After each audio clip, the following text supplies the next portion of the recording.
चटू flashback. मेरे जन्म के बाद मुझे किसी चीज़ की कमी होने नहीं दिया। मेरे पापा ने मुझसे बहुत प्यार करते थे। मैं कोई भी ऐसी गलत चीज़ नहीं करता जिससे मेरे पापा को अपना सर नीचे झुकाना पड़े। मैं वो बच्चा था जो अपने मुंह पर सोने का चम्मच लेकर पैदा हुआ था, लेकिन मुझे रईस वाली ज़िंदगी जीने में कोई मज़ा नहीं आता। मैं अगर कपड़े भी खरीदने जाता तो पापा मुझे ब्रांडेड वाले ही कपड़े ला देते थे, लेकिन मुझे उन कपड़ों से कोई मतलब नहीं होता था। मैं उसे अपने बड़े भाइयों को दे देता था। मैं हमेशा लो क्वालिटी का ही कपड़ा पहनता था क्योंकि मुझे वह कंफर्टेबल महसूस होता था, लेकिन मेरे पापा चाहते थे कि मैं रईस वाला ज़िंदगी जीऊँ। मैं हमेशा लग्जरी गाड़ी में बैठकर स्कूल जाता था अपने भाइयों के साथ। मैं खेलकूद में हमेशा आगे था।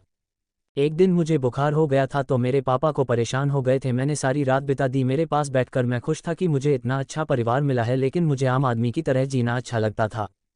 मेरे भाइयों के दोस्त अमीर घरों के बच्चों के साथ रहते थे और मैं मिडिल क्लास वाले लोगों के साथ, क्योंकि वह लोग अपना दिखावा नहीं करते। जब मेरे दोनों बड़े भाई 12वीं पास कर कॉलेज चले गए और मैं स्कूल में ही था, तब किसी ने मेरे छोटे भाई पर हाथ उठाया था। मुझे याद है वो दिन। मेरे भाई हमेशा लड़ाई झगड़ों से दूर रहता था। पता नहीं उस दिन क्या हो गया, कुछ स्टूडेंट्स मेरे भाई को मार रहे थे। मेरे दोस्त ने बताया कि तुम्हारे भाई को कोई मार रहा है। या सुनकर मैं दौड़कर वहां पर गया तो देखा कुछ जूनियर और सीनियर ने मिलकर मेरे छोटे भाई को पीट रहे हैं। पता नहीं मुझे क्या हुआ, मैंने जाकर उन सभी को बहुत मार दिया, जिसकी वजह से उन सभी स्टूडेंट्स को हॉस्पिटल में एडमिट करा दिया गया।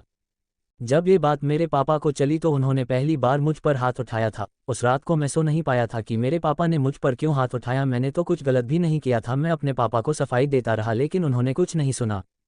प्रिंसिपल ने मुझे वार्निंग दिया कि अगर मैंने दोबारा ऐसी मारपीट की तो मुझे स्कूल से बाहर निकाल देंगे। उस दिन से पता नहीं क्या हुआ, मेरे पापा मुझसे अच्छी तरह से कभी बात नहीं करते। स्कूल से अगर टीचर मार्कशीट पर सिग्नेचर लेकर आने के लिए कहते तो मेरे पापा मुझे बहुत सुनाते और सिग्नेचर नहीं करते थे। बाद में मैं अपनी मम्मी के पास जाकर सिग्नेचर कराकर स्कूल जाता था।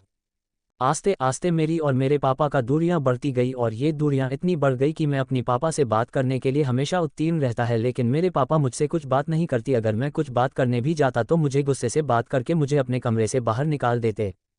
मैंने 12वीं पास कर कॉलेज जाना शुरू किया, लेकिन कॉलेज का पहला दिन में ही कुछ सीनियर्स ने मेरा रैगिंग किया, जिसके वजह से मैंने सीनियर से झगड़ा मोल लिया, जिसका फल ये हुआ कि मुझे बहुत चोट लगी। मैं हॉस्पिटल में था, लेकिन मेरे पापा मुझसे मिलने नहीं आए। एक बात भी मैं जानना चाहता था कि आखिर क्या हुआ जो मेरे पापा मुझसे मिलते नहीं थे, मुझसे बात नहीं करते, हमेशा मुझे डांटते रहते हैं। धीरे धीरे मैं अपने भाइयों से भी दूर रहता गया। पर ये खुशी थी कि मैं अपने चाचू के साथ हमेशा खुश रहता हूँ। वह मुझे घुमाने के लिए बाहर भी ले जाते।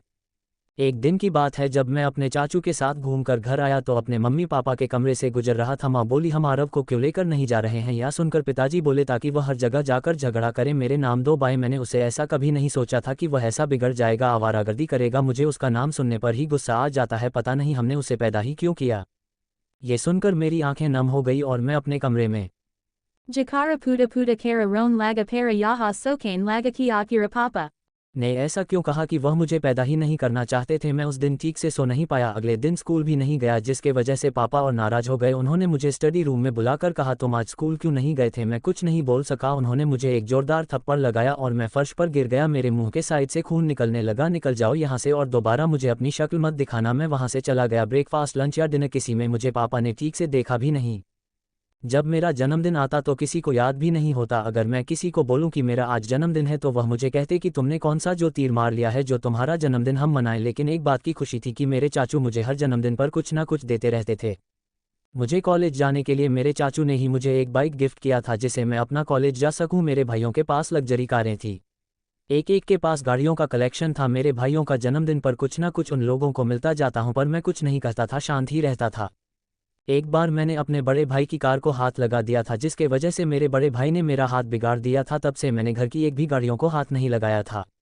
मंदिर जाते तो मुझे घर पर छोड़ जाते हैं। हॉलिडे मनाने पर मुझे हमारे गेस्ट हाउस पर छोड़कर चले जाते हैं, जहां पर देखभाल के लिए एक नौकर रहता था। पता नहीं मेरे साथ ऐसा क्यों किया जाता था, मुझे आज तक पता नहीं चला। मैंने कॉलेज जाना छोड़ दिया, आर्मी ज्वाइन किया। मुझे अपने परिवार वालों से जो खुशी ना मिले वो इंडियन आर्मी से मिली, इसलिए मैं किसी से बातचीत कुछ नहीं करता। या सुनकर करण की आंखों में आंसू आ गए और उसने कहा, तुम्हारी एक छोटी सी गलती नहीं, तुमने तो कोई गलती ही नहीं की थी। तुम्हारे भाई को मार पीट रहे थे, इसलिए तुमने उस पर हाथ उठाया, उसकी या सजा मिली। तुमने तो अपने भाई की रक्षा की थी, जिसका फल ये हुआ कि तुम्हें इतने साल घुट घुट कर जीना। पर मुझे माफ़ करना भाई, मुझे मालूम नहीं था कि तुम्हारे साथ ऐसा हुआ था। चल कोई बात नहीं, आओ अब सो जाते हैं, कल से ट्रेनिंग पर भी जाना है। गुड नाइट मेरे भाई।